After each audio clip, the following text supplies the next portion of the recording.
ہم کس طرح خاموش کھڑے ہیں، تمام کرۂ ارض گھوم رہا ہے، خدا کا عالم ہے اور اس کے تمام سیارے اپنے فرائض انجام دے رہے ہیں۔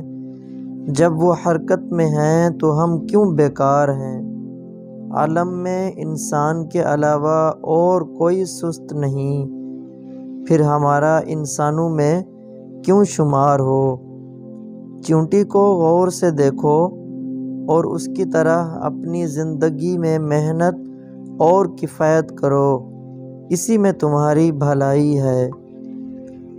جس طرح بڑی بڑی سچائیاں سادہ ہوتی ہیں، اسی طرح بڑے آدمی بھی نہایت ہی سادہ ہوتے ہیں۔ فاتح کو خوف کی نظر سے دیکھا جاتا ہے، دانا آدمی کی عزت ہماری نگاہ میں بڑھ جاتی ہے۔ بزرگی کی نشانیاں 3 ہیں۔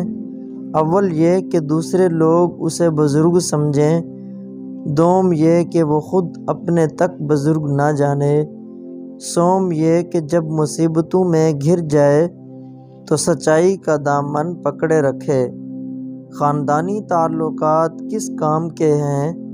انسان تنہا آتا ہے اور تنہا مرتا ہے، کوئی کسی کی مصیبت میں کام نہیں آ سکتا، یہ ایک تلخ حقیقت ہے۔ جو بندہ کسی عورت سے اس کی خوبصورتی کے لیے شادی کرتا ہے وہ احمق ہے، جو دولت کے لیے کرتا ہے وہ لالچی ہے، اور جو کوئی اس کی اچھی سیرت کے لیے کرتا ہے وہ حقیقی شوہر ہے۔ دنیا کی ہر ضرورت کا خاتمہ ایک نئی ضرورت پر ہوتا ہے اور دوسری کا تیسری ضرورت پر۔ دانت نعمت کھاتے کھاتے گھس گئے، لیکن زبان شکایت کرتے کرتے نہ گھسی۔ بے احسان سخاوت، قدرت میں عفو، دولت میں تواضع اور عداوت میں نیکی جوان مردی میں پوشیدہ ہے۔